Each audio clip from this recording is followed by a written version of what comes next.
A national shortage of a common ADHD drug has been expanded to include a fourth strength, putting the spotlight back on major medicine shortages across Australia. More than 430 medications are currently unavailable or in very short supply, and there are warnings another 60 are about to be added to the list. Small tasks can feel like big hurdles when Kate Ritchie doesn't take her medicine. A really bad day is struggling to get out of bed, struggling to come up with a plan for the day. The 27-year-old has attention deficit disorder, which she's usually able to control with a drug called Vyvanse. But she was recently told her script couldn't be filled due to a nationwide shortage. So I started calling around to other pharmacists and they didn't have any. I think I called 30 to 40 pharmacists. It's a situation Susie Hopkins worries she could soon be in. She carries her Vyvanse on her at all times, so she doesn't forget to take it. It's made a staggering difference to every area of my life.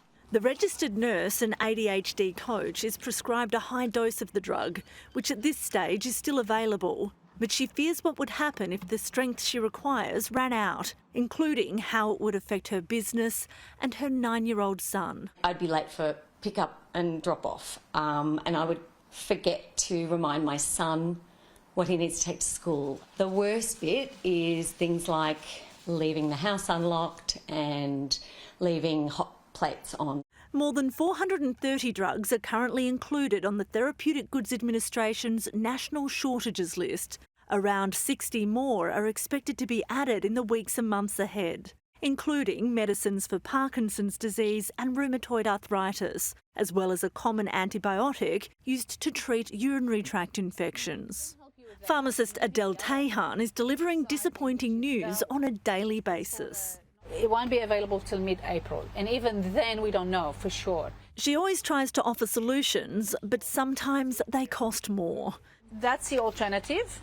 Okay. The difference is this one is not covered on the PBS. That means patient will be penalised financially for something that they haven't done wrong. When a product is unavailable, pharmacists often have to send people back to their GP or specialist to change their prescription.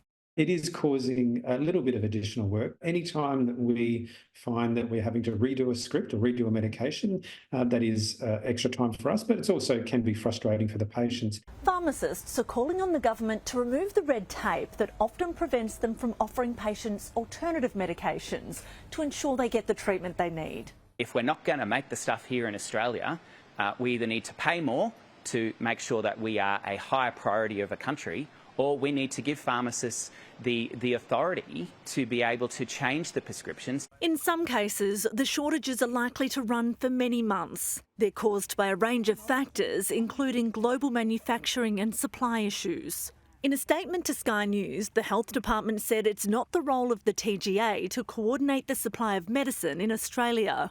However, it does work with pharmaceutical companies to try to minimise the effects of shortages on patients. Kate is no longer affected by the Vyvanse shortage. She's been able to get an emergency supply. But the prospect of going without again is never far from her mind. Whenever I start to see my medication get lower, it does stress me out a little bit. Fiona Willan, Sky News.